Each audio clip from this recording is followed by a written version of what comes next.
Здравствуйте, друзья! Здравствуйте, зрители Ютуба!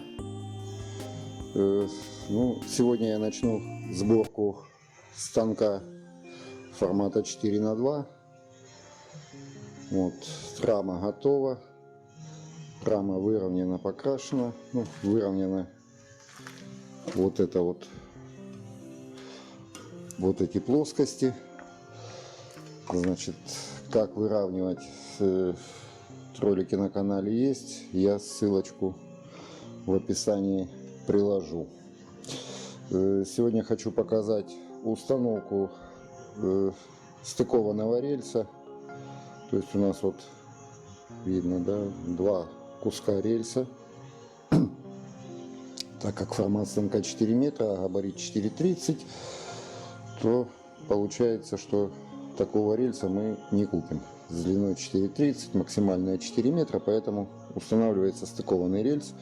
И вот как правильно поставить стыкованный рельс, я сегодня покажу.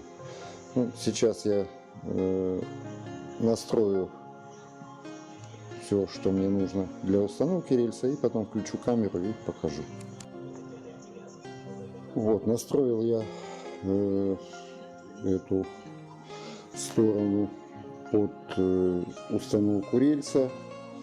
Значит, что здесь? Натянута проволока. Вот она на определенном расстоянии. То есть у нас нужно выдержать расстояние вот от этой стенки трубы до рельса 20 миллиметров.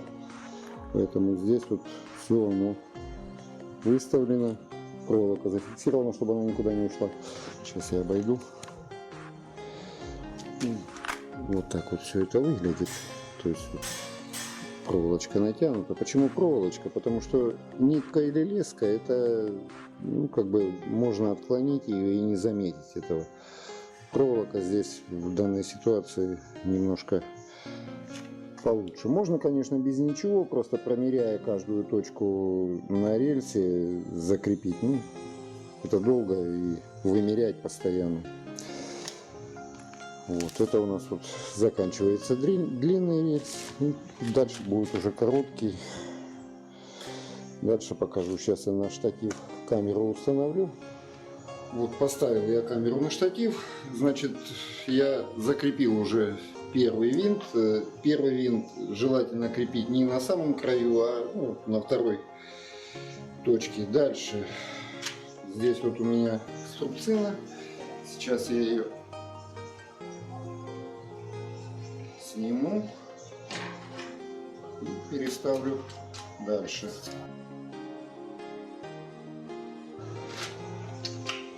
Где-то примерно оставим вот здесь. Обязательно следим, чтобы не было отклонения от проволоки. Вот если кто-то думает, что рельс идеально ровный, то боюсь разочаровать. Вот этот край и, допустим, вот это место. Здесь вот прилегание нормальной проволоки, а задняя часть ушла миллиметра на 3. То есть, как бы, не очень он ровный. Но крепим рельс изначально где-то вот расстояние на 50-60 сантиметров достаточно. Обязательно закирниваем сверлом диаметром 6,5, так как винты шестерка. И сверлим. Стараемся сверлить так,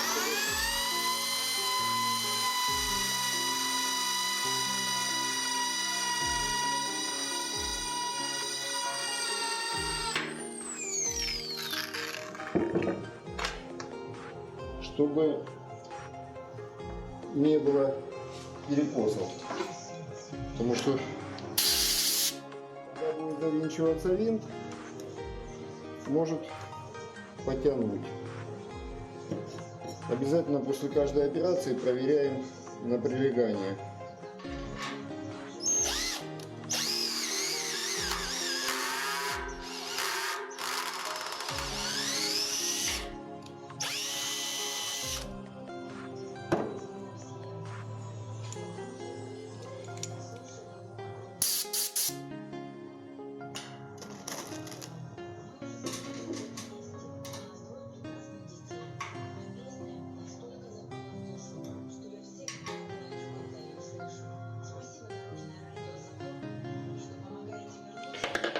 подтягиваем. Сильно не стараемся затягивать в хлам, потому как винты раздавливают рельс. В любом случае. И проверяем. Не ушел ли он никуда. Нет, все свободно. И вот таким образом крепим рельс первый до конца. После того, как закреплен длинный рельс, я установил короткий. Значит, желательно заводской стык, потому как он будет более ровно отрезанный. Плохо, конечно, что делаются завальцовки, фаски снимаются на обеих, поэтому получается вот такой вот стык. Он как бы немножко есть вот здесь вот щелка. Ну, это не столь страшно. Далее ставим каретку, проверяем, прогоняем каретку, чтобы она ходила свободно, и устанавливаем ее на середину между рельсами. И крепим в любой из этих двух. Можно закрепить, желательно в ближний. Обязательно используем две струбцины, то есть одна здесь, одна закрепить хвост нужно ему, чтобы он не болтался.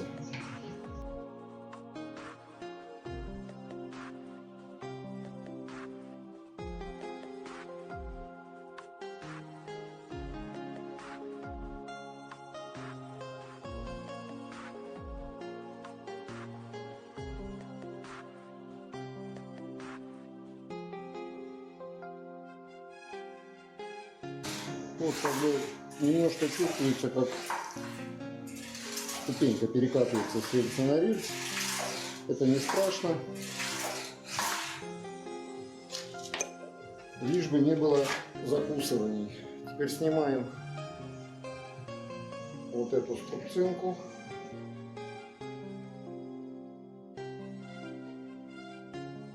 Также устанавливаем на серединку, проверяем прилегание проволочки. И теперь струбцинку ставим примерно в таком же расстоянии, как мы и тот рельс скрепили. Подтягиваем ее. Это обязательно, прежде чем закрепить вот этот винт, который под кареткой находился, нужно закрепить еще в одном положении ее.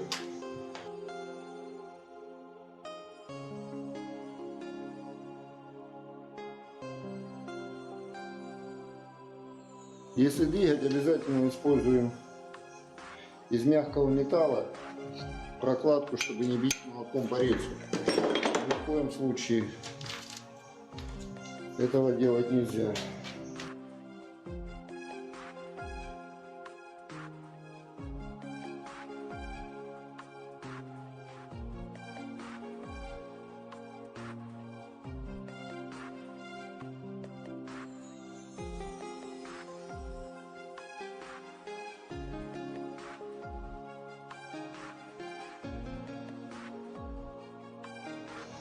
Вот, теперь проверяем еще раз, сгоняем каретку и можно крепить здесь.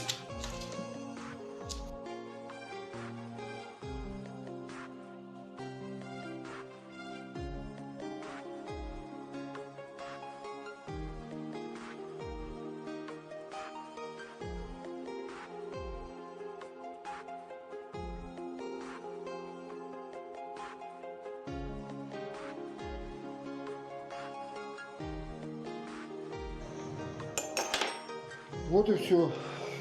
Теперь проверим.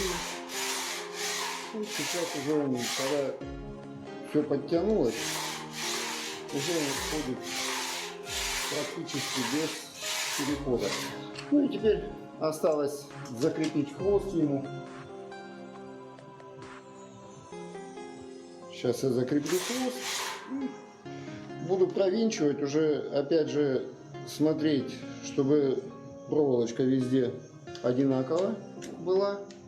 И вот между этими вот еще по одной провинчиваю, а потом уже можно снимать проволоку и провинчивать все, весь рельс полностью.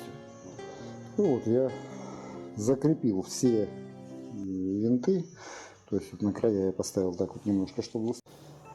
Ну и давайте немножко еще пройдемся по распаковке.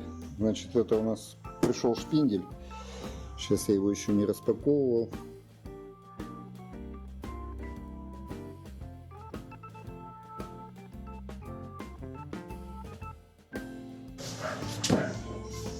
Солидно упаковано.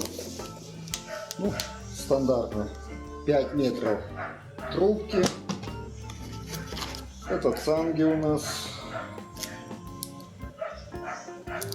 Набор 2, 4, 6, 8, 10, 12, 13 цангочек. Это хомут шпинделя. Это помпа.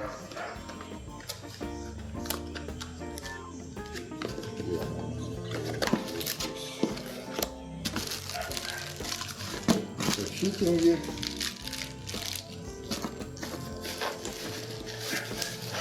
Все как обычно. Американская вилка. Надо посмотреть на внешнее состояние. Вроде бы ничего не болтается. Значит, ничего не оторвано. Можно положить на место. Все ясно.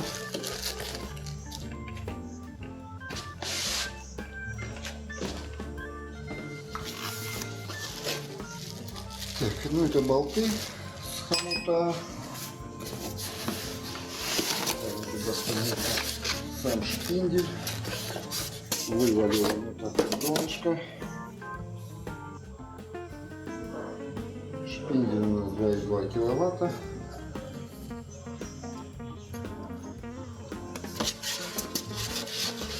Водяное охлаждение. Со шпинделем тоже какая-то цангочка там есть. Сейчас посмотрим, что у нас за цангов. Понятно, разъем. И цанга у нас 375. Ну, как бы это стандарт. Стандарт комплектации. Здесь ничего нового нет. Так. Вот одна гайка выпала.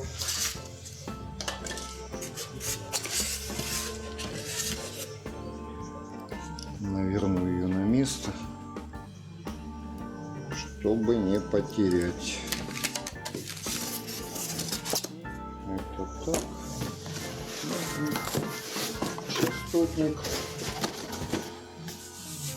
Сейчас мы посмотрим частотник.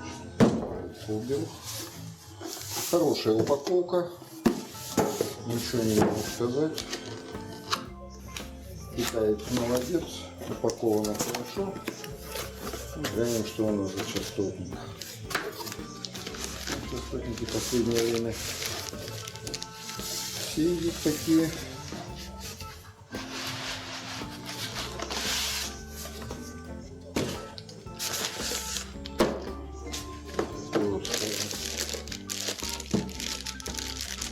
Недорогой вариант, вполне рабочий.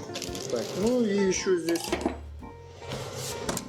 то, что еще дошло, то есть это дошел один двигатель здоровый такой на 12 минут, ну, естественно, это не драйвер.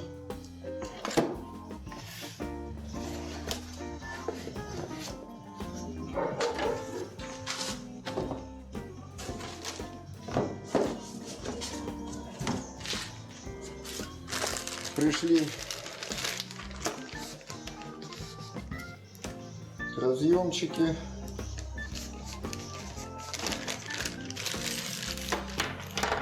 Это у нас 6-пиновые разъемы. Это для энкодеров.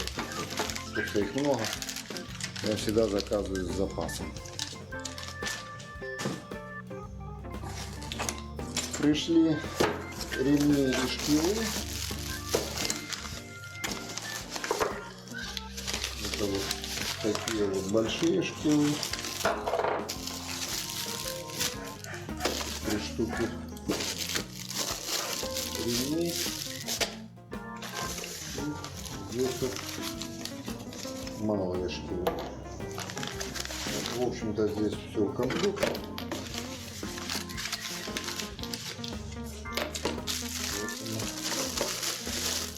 Все это уже завтра будет устанавливаться.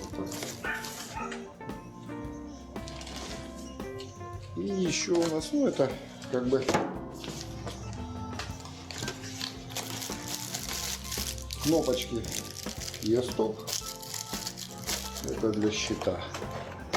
Ну, собственно, вся распаковочка на сегодня. Это как на закусь к видео. Все, всем пока. Кто не подписался, подписываемся. Вопросы в комментариях.